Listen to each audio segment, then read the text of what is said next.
Hello students, I am Vikyat Bhatt, lecturer in computer science from Alvas PU College, Moodbidri. Today we are going to study about constructor and destructor chapter. It is actually very important chapter in second PUC computer science, and the weightage of this chapter is 7 marks. In that, one 2 marks question as well as one 5 marks question we can expect. According to blueprint, I am saying it is an important chapter. So let me start with this chapter. Initially, we should know what is a constructor. See students, actually in general, you know what is a constructor? A person or a company which is going to build something or developing something, that is what construction. But in case of OOP concept, constructor means it is we are going to build memory, we are going to allocate memory. That concept is called constructor, as well as vice versa, that means opposite concept is there, that is called destructor, that means destroying memory. So whatever is allocated using constructor, that we are going to deallocate with the help of destructor. So these two concepts we are going to discuss in detail today. So let me start with my presentation. In that first definition you can see, according to textbook, constructor definition is, constructor is a special member function which is used in a class to initialize objects of a class automatically. So it is actually special member function which is used inside class to initialize objects of the class. So see students, you know already in first PUC we have studied many programs, but all the programs we have written without using class. That means, just one small example I will give. For example, void main. So directly we are writing program by using void main concept. In that, I will write int a is equal to 5, b is equal to 10. This is called the declaration part, and some set of statements we can have which is followed by close flower bracket. See, this kind of program we have written in first PUC, it works. But now in second year PUC we are using all the programs by using classes and objects. Now I will write one more example like this: class name is ABC. Here different sections we can have. In private section I will write int a comma b. I will write like this. And in public section, you know students, so any member functions we can have like this: void get data, void put data, close flower bracket, semicolon. See what it indicates. So this is actually one logic using class concept, and this is actually declaration without using class, directly using void main function. So here it is possible to initialize directly, but in this case if I want to initialize values like this: a is equal to 5, comma b is equal to 10, this kind of initialization is not possible. That is why we have to make use of constructor concept. So direct initialization here itself, it will not allow. Inside the class, direct initialization, hope you know what is initialization or initializing values. That is also actually first PUC related concept. You know, initialization means giving some value to a variable. For example, a is equal to 5. So in this example you can see we are giving value 5 to a variable a. So this one, variable name is equal to value, semicolon. This is actually syntax of initializing.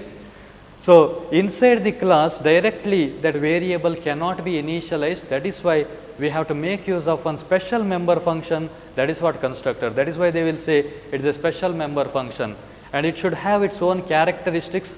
It should follow some rules. That rules also we are going to discuss in this chapter, which is followed by, you can see second point, it says, so constructor can be defined both inside or outside the class definition, just like other member functions of a class.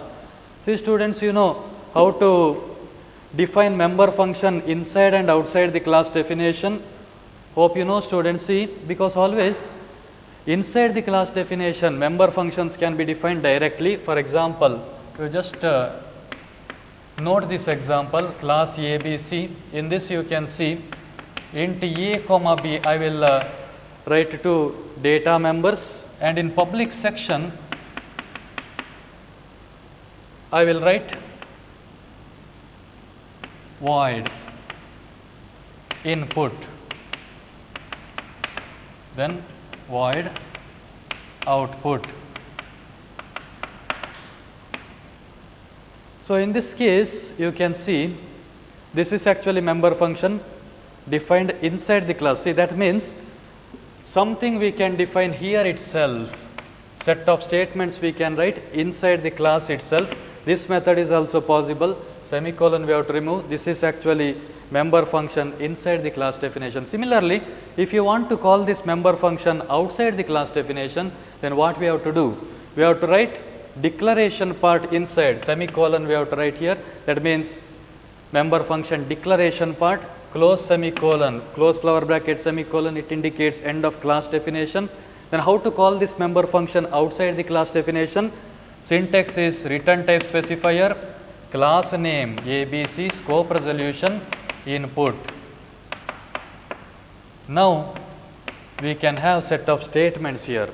So this is actually concept that is related to classes and objects chapter, already discussed, but once again I am reminding you, because it is just like normal member function, constructor can also be written both inside as well as outside the class definition, just like normal member function. Like this only, constructor can also be written inside as well as outside. And see, while writing outside any member function or constructor, we have to make use of this special operator. This is called scope resolution operator. You know, 4 dots, it indicates scope resolution operator. This is also must to call member function or constructor outside the class definition. Similarly, see students, these are all very important concept under OOP. You know what is expansion of OOP, object oriented programming. So constructor and destructor is very important concept under OOP technique. Now let us see one example which is related to this constructor inside and outside. So in this example you can see constructor which is defined inside the class definition. So see, class name is given as test. In that 2 data members you can see, that is A and B, and in public section you can see once again that same name you can see, that is test itself, which is same as class name. Similarly, A equal to 0, B equal to 0. What is this? What this line indicates? Initializing. Initializing means assigning some value to a variable. That is why constructor is required. See, close semicolon, close flower bracket semicolon. So this is actually method which indicates constructor inside the class definition. And see students, in this example class name is given as test, and here nothing is given. That means by default access specifier is private, no need to mention. Compiler itself, it will indicate it is a private access specifier. Then in public section always constructor should be there. And see students, test, this name should be same as class name. Here you can see class name as test. So here constructor name should also be same, remember students. Then something should be initialized inside the constructor. Any value you can give, I can supply any value, but here in this example I have given A equal to 0 and B equal to 0. So anything can be initialized inside the constructor. And close, it is end of constructor body, and here you can see close flower bracket and semicolon, it indicates end of class definition. So this example indicates constructor is written inside the class definition. Similarly, in example 2, so see students, here whatever is highlighted, this portion indicates constructor. So this is the constructor which is defined inside the class definition. Similarly, one more example I will give. In this example 2, you can see class name is given as test. Same example, previous example only, but here we are going to call constructor outside the class definition. So here int a comma b you can see, that is data member. Similarly, in public section you can see same class name test itself, and close semicolon. See students, here you can see constructor name followed by open bracket and close bracket and then semicolon. It indicates constructor declaration.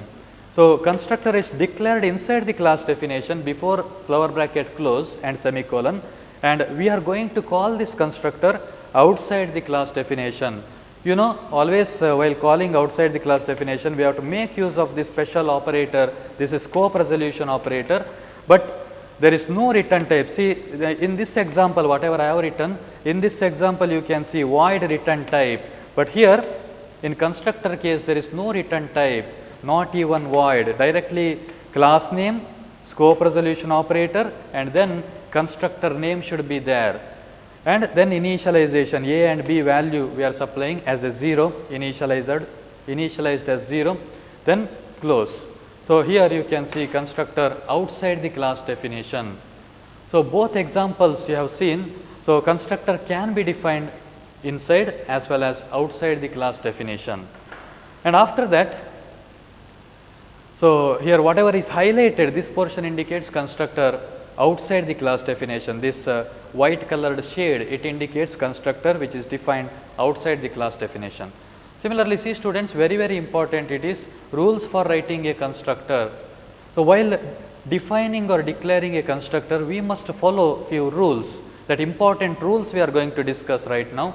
So first rule of defining constructor, which says constructor name should be always same as name of the class. So whenever you will write a class, that constructor name and class name, it should match. So any program you can write, for example, I will write class ABC. So in this case, class name is given as ABC. That means in public section, if you are writing constructor, that constructor name should be same as this class name ABC. See, in this case, ABC is a class name. In public section, always we have to make use of constructor function, and always this constructor should be same as class name. That is what point number 1 says. Here also I will give an example. So class name is given as test. So some member data we can have here, that is not given actually, just you have to assume. Similarly, in public section you can see one more name which is same as class name. That means here you can see one constructor. So anything you can initialize inside a constructor, that is why it is not actually given in this example. Only logic it will indicate. Especially always in computer science, we should understand logic clearly. If you know logic, any sentences you can frame, your own sentences also you can write in examination, you will get marks. First of all, you should know logic. If you know small syntax, if you know small examples, anyhow we can write the examination. That means related sentences we can frame. That is why logic is very important, and anything you can fill related to this. That is why. So this first point indicates constructor name should be same as class name. You can see here class name is given as test, and in public section you can see test itself. So there is a match between a constructor name and class name. That is what rule 1 says. Similarly, in rule 2 it says a constructor should be always declared in public section. Remember students, constructor should be declared in public section. See, in this example also you can see class name is given as ABC. In private section, data members we can have. Similarly, in public section, member function. Similarly, one special member function, that is constructor. So it should be written in public section. You know 3 types of access specifier students: private, public and protected. But always constructor should be written in public section, not in private or protected section. That you have to remember. That is what point number 2 says. That related example I will give. So class name is given as test. So in public section itself we have to write test. That means not in private or protected. That is what example 1 indicates. And one more third point related to rule of constructor. It says there is no return type for constructor, not even void. Always see, whenever we will write any member function, there we will write some return type specifier. it can be void, it can be int return type specifier. For example, you can see if get data is my member function, you are writing void get data. There should be a return type for any member function. Get data is a member function, it should have some return type specifier like this. Whereas in case of constructor, there should not be any return type specifier, not even void. So in example 2 here, similarly in example 3, you can see if I am giving void test, that operation is considered as invalid. Similarly in example 3, if I am giving int test, test is a class name, so it is a constructor. In public section we are writing constructor. So test is a constructor name. If you are writing void along with that constructor name, that operation is considered as invalid operation. Similarly, if you are writing int as a return type specifier along with constructor name, it should be considered as invalid operation. That is why always remember students, in public section directly we have to write class name itself, because constructor name is same as class name and there is no return type like void or int. That is very important point. That is rule number 3. And after that, after seeing these examples, we will move to rule number 4. It says constructor is invoked automatically when objects are created. Whenever we will create object inside the class, automatically compiler itself, it will invoke constructor concept. That is actually one special feature that you can see here. So see students, just imagine we have one constructor like this inside class definition. So here we can have int a comma b and abc. So whenever I will create one object inside void main, always object is created inside void main function. That syntax, you know, class name followed by object name. Here class name is given as abc. Imagine A1 is my object. So syntax is class name, object name. Class name is ABC, A1 is my object name. So in this case, automatically program control will be moved to a constructor. So you have to remember always, whenever we will create any object in any program, the program control will be transferred to a constructor part. That is what point number 4 says. That is actually rule for writing a constructor. So a constructor invoked automatically when an object is created. Then that related example, class name is given as test, class name is given as test, and in public section you can see one constructor here, test itself, close semicolon, and void main, you can see void main section.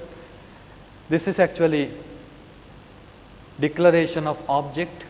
Declaration of object means class name followed by object name. Here test is a class name followed by T is the object name. So constructor is called automatically in this case. Automatically program control, compiler, it transfers program control to constructor part. This is what point number 4 says. And after that, point number 5, it indicates constructors can have default arguments. So in this example you can see what is a default argument. So just we have to imagine entire program I am not writing here, just one logic, try to understand students. So distance, this is actually constructor name, just imagine, and it is having some arguments. In bracket you can see int f is equal to 0 and int I is equal to 0. Something is some values are initialized inside parameter, that means inside brackets. So here feet is equal to f, inch is equal to I, that values are passed to feet and inch respectively. Close flower bracket, which is followed by void main section. You can see in this void main section, distance d1, it indicates object creation. I have created one object d1 related to class or related to constructor or class d1. So whenever I will create object like this, it assigns 0 to feet and 0 to inches. Automatically program control will move to a constructor. Now here already f is equal to 0 and I equal to 0, it is already there. That is why automatically your D1 object will take these values, and then these two values are given to feet and inches respectively. That is why feet is equal to 0 and inches will become 0 in this. Whenever you will create first object, in that case feet is equal to 0 and inch equal to 0, that is the case. Similarly, when you will create second object like this, distance D2, in bracket I have given 10, only one value I am going to pass. In this case, automatically it will assign value of f as 10 and inch as 0 itself, because inch is already there 0 and 0, but still whenever you will pass one value here, that value is given to first variable. So, it will f will take this value 10 and I will take that initialize that default value itself, that is 0. So, feet will become 10 and inch will be 0. That is why assigns 10 to feet and 0 to inch. In that commented section you can see.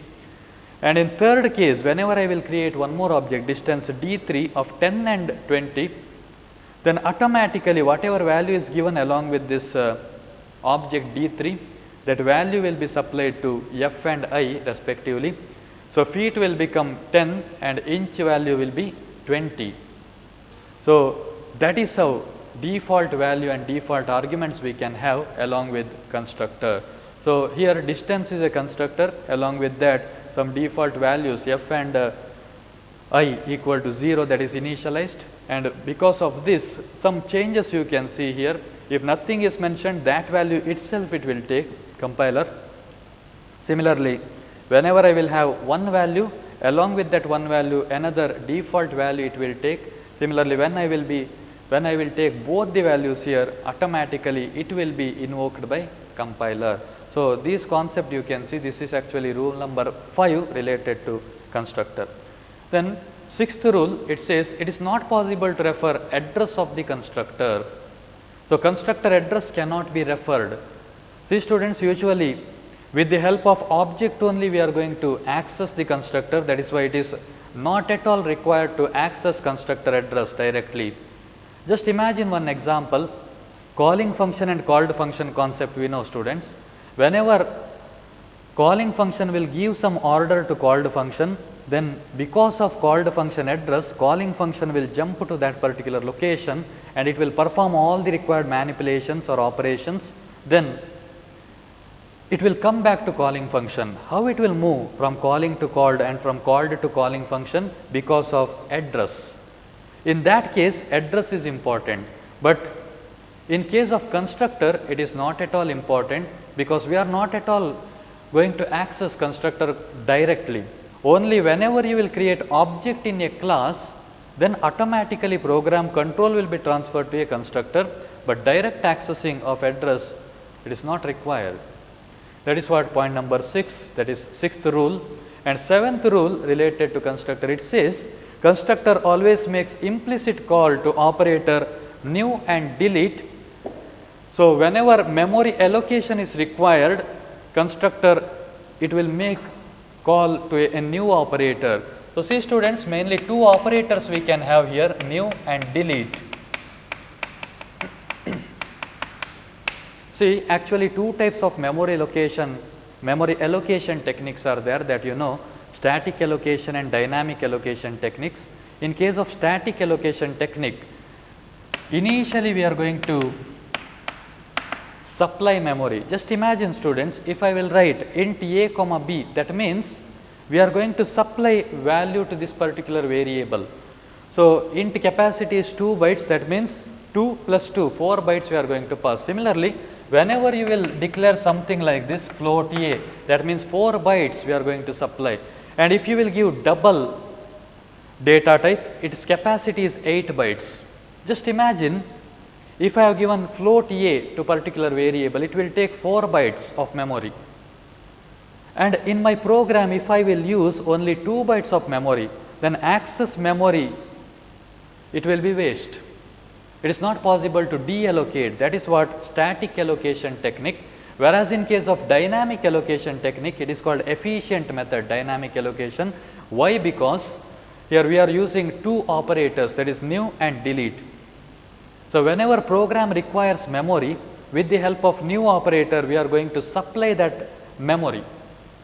Whenever you don't want memory, that means in program, if you will found access memory, extra memory in a program, that extra memory can be deleted with the help of delete operator, and it can be restored back into memory pool. That concept will be implemented here in constructor. So constructor will call new operator automatically whenever it requires memory. Similarly, vice versa is also possible. With the help of destructor also, we can remove memory and we can replace back into the memory pool. That is possible. So main concept is here, constructor makes implicit call to new operator whenever it requires memory, whenever memory allocation is required. So these 7 points are very, very important. This question they can ask for 5 marks, rules for writing constructor. Explain different rules for writing a constructor. This question they can ask for 5 marks, important. So first point says constructor name should be always same as name of the class. Always constructor name and class name should match. Don't write different names for constructor as well as class. And second point says a constructor always should be declared in public section, not in private or protected section. Constructor should be always declared in public section. And point number 3 says there is no return type for constructor, not even void. Usually every member function it is having some return type specifier. Usually we will write void return type. But in this case there is no return type specifier, not even void. Always in public section we have to write, but there is no return type for constructor. Don't write int void or something like that. And then point number 4 says a constructor is invoked automatically when objects are created. So whenever you will write object inside void main function, automatically it will call a constructor. Just imagine ABC is my class name, I will create A1 object, automatically program will be moved to a constructor part. This is what. Then point number 5 says constructors can have default arguments. So it can have its own arguments, that is actually related to parameterized constructor concept. So constructor with the argument, similarly constructor with some values inside argument, we can have some values also, that is also possible. And sixth point said it is not possible to refer address of the constructor, because always with the help of object, while creating object, with the help of object we are going to access the constructor, but direct access to address of the constructor is not possible. Then seventh point says constructor always makes implicit call to new operator whenever it requires memory. So this is actually related to dynamic allocation technique. So always constructor follows efficient memory allocation technique, that is dynamic memory allocation technique. And then very important types of constructor we should know. 3 types of constructor we are going to study, that is default constructor, parameterized constructor, and then copy constructor. So first of all we should know what is a default constructor. So 3 types of constructors we are going to study. In that first one is default constructor. So what is a default constructor? As its name says, what is a default? A constructor which does not take any argument is called default constructor. A constructor with 0 argument, so one more name for default is 0 argument constructor we will say, because there is no argument, 0 argument constructor, that is what default constructor. And one more point, it says constructor without any argument is called default constructor, they will say. So there is no argument at all. This kind of special structure is called default constructor. One small syntax you can see here. Here you can observe syntax can be written both inside as well as outside the class. This is actually syntax for inside the class definition method. So class name, in public section class name open bracket close bracket. So inside flower bracket body of the constructor we can have, which is followed by close flower bracket and semicolon. And same thing can be written outside the class definition also. There you can see class name, scope resolution, class name, and then body of the constructor you can see. So, both inside as well as outside it is possible. In this example you can see clearly. So, class name is given as ABC with int a comma b, two data members you can see, and in public section you can see one constructor. So, constructor is ABC and two data members are initialized, a is equal to 10 and b is equal to 20, it is initialized, and then in display function one member function is used in public section, void display. In that we are going to display a and b values, and in void main section you can see ABC obj, that means we are creating one object, and obj dot display, using this we are going to execute this particular member function. So, output of this is 10 and 20. So, here how to write a constructor inside the class definition, that we can see, that means writing default constructor inside. Similarly, one more syntax you can, one more example you can see, there you can see how to write a constructor outside the class.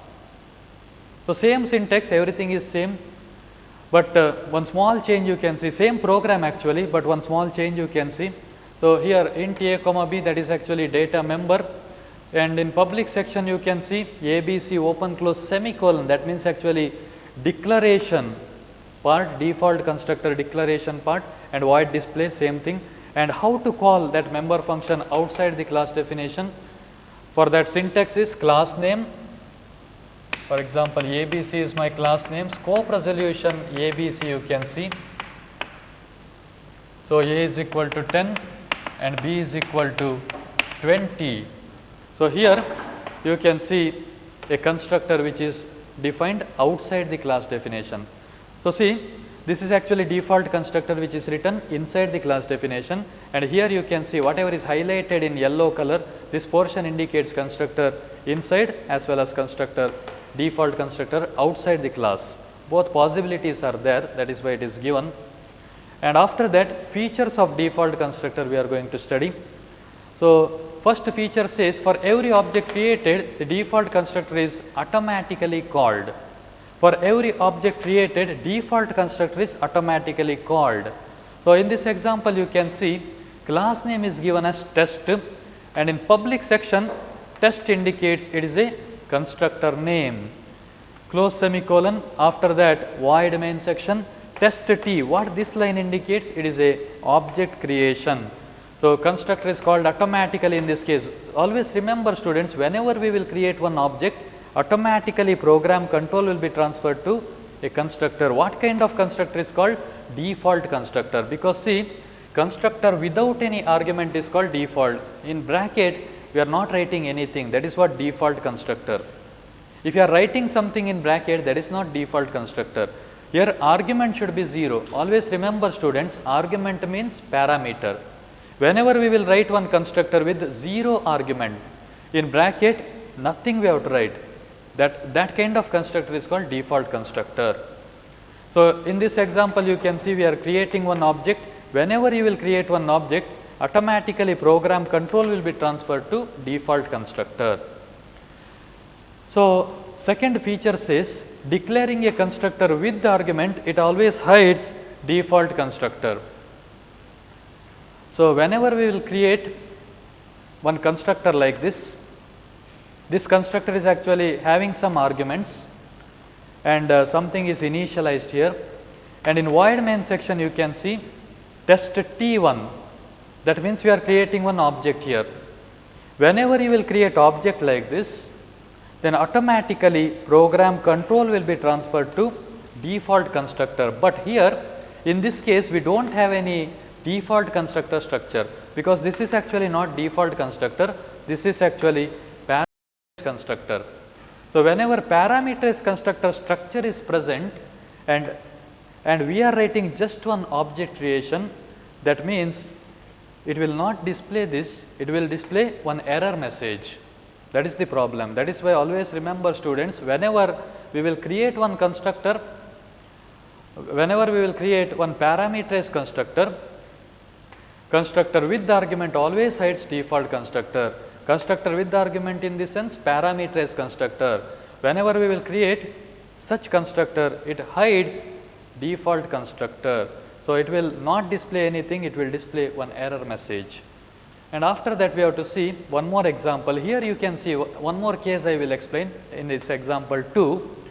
So, A and B, these are two data members, and in public section you can see one default constructor. Why we can say it is default constructor? How you can say?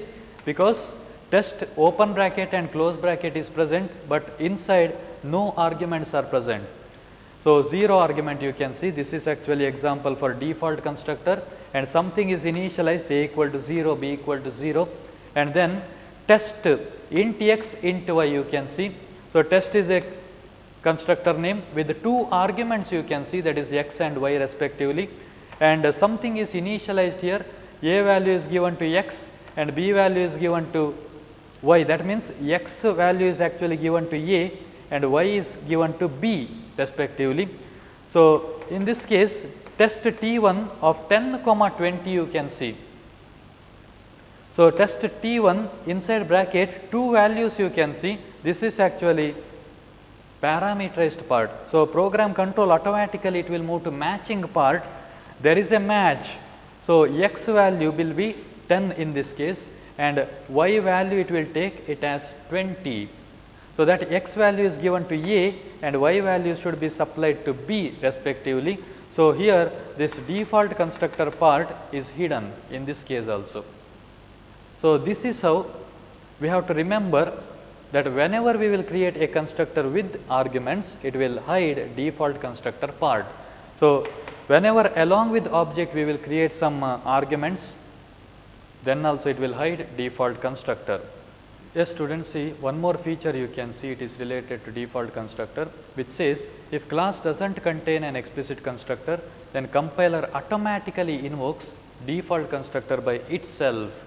That means in this example you can see class name is given as test and some data members we can have. In public section there is no constructor structure is written, there is no default constructor is written, close flower bracket semicolon. In void main section you can see just one object creation.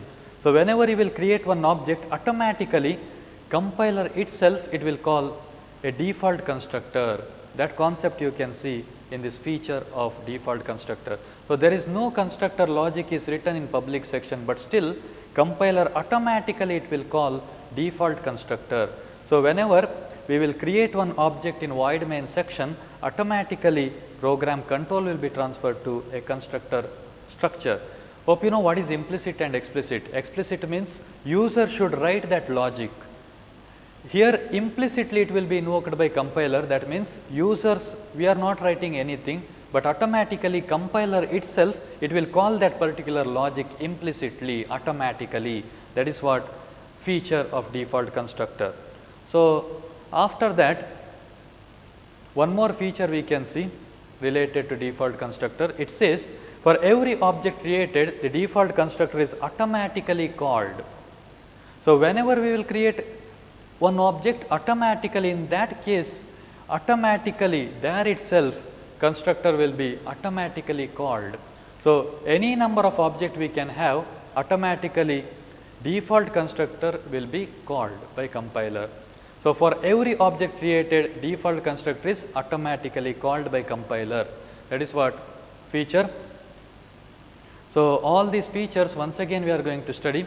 So, declaring a constructor with argument always hides default constructor. Remember students, we can have both default constructor as well as parameterized constructor in a single program, and whenever we will create one object in void main section, automatically program control will be transferred to default constructor part, and whenever we will write both default and parameterized in a single program, then based on that argument type, based on object and its declaration type, it will invoke that related constructor type.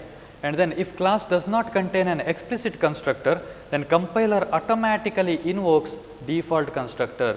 If there is no logic is written related to default constructor, automatically compiler itself it will call the default constructor.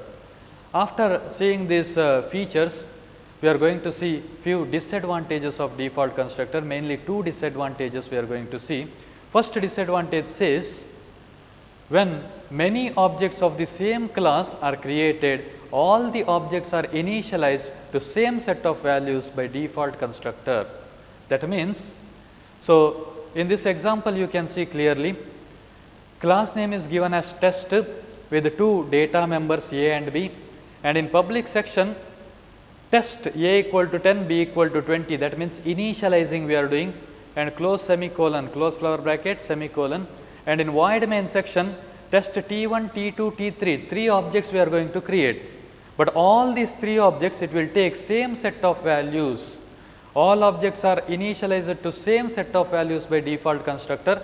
It is not possible to give different sets of values. So in that box also we can see T1, T2, T3, all three objects it will receive same set of values, that is 10, 20 respectively. So remember, default constructors, any number of objects we can create, but all the objects it will take same set of values. It is not possible to give different values to different objects. So only same set we can give.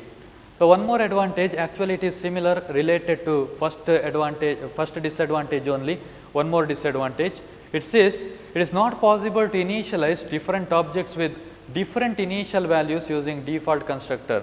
So in this example also you can see class name is given as test with two data members A and B, and in public section one constructor, default constructor is initialized, close semicolon. In void main section three objects we are creating, but all these three objects it will take same set of value, not possible to initialize different values here. So if you want to give 10 and 20 to T1, and for T2 30 and 40, or for T3 50 and 60, that is not possible. In case of default constructor, only same set of values we can supply, whatever is given here only that value will be taken. So test T1 it will come to this constructor part, it will take 10 and 20.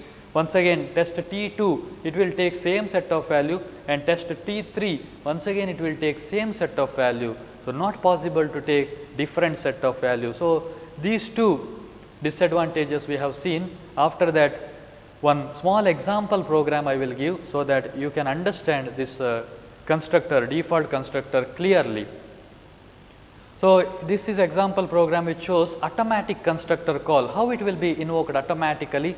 That related example we can see here. So class name is given as ABC, and in public section ABC open bracket, close bracket, you can see one message is given, one small message, object created and constructor called, close flower bracket, semicolon. In void main section you can see three objects we are going to create, that is ABCA1, ABCA2 semicolon, ABCA3, or same thing we can write like this also.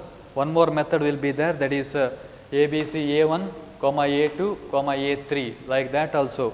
So both methods we can make use for creating object. So whenever you will create one object, one message will be displayed, same message, object created and constructor called, once it will display.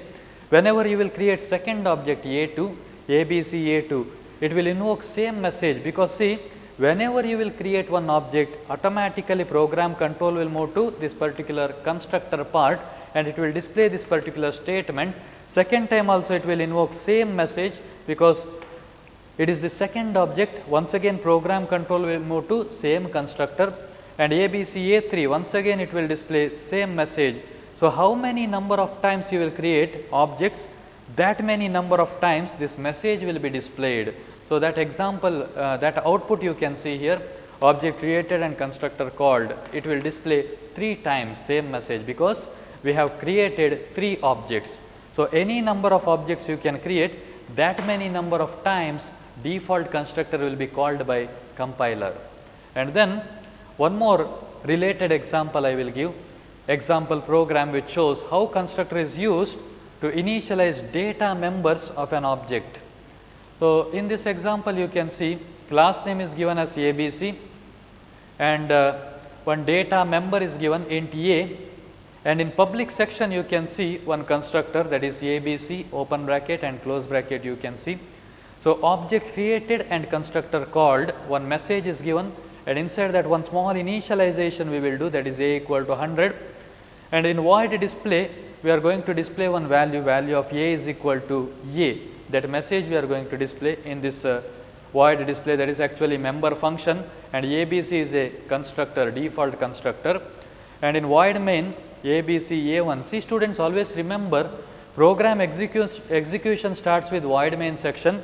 So whenever you will create first object, automatically ABC A1 it will transfer program control to constructor. So whatever message present inside this constructor part, it will be displayed. So object created and constructor called, that message it will display, and it will initialize one value a equal to 100. That value will be taken by a, and that same value will be going to display using display function. So value of a equal to 100. That message as it is, it will display, that you can see in that output. Object created and constructor called, and value of a is equal to 100. This message will be displayed as a output. So this is what related to default constructor. So see students, what is a constructor? Constructor is a special member function which is used to initialize objects of the class automatically. After that, few rules related to constructor that we have to remember, very important, that rules. After that, features related to constructor. Then three types of constructors we have seen: default constructor, parameterized constructor, and copy constructor. In that, default constructor means what? A constructor with no argument. A constructor with 0 argument is called default constructor. Its features and then two disadvantage as well as these example programs we should know. Yes students, in this session we have seen constructor definition and few rules related to constructor. So that rule for writing constructor is very important for examination point of view. For 5 marks they can ask this question. So explain different rules for writing a constructor, and after that types of constructor, 3 types of constructors: default, parameterized, and copy constructors are there, and features of writing a default constructor, that also they can ask for 2 marks or 3 marks, features for a default constructor.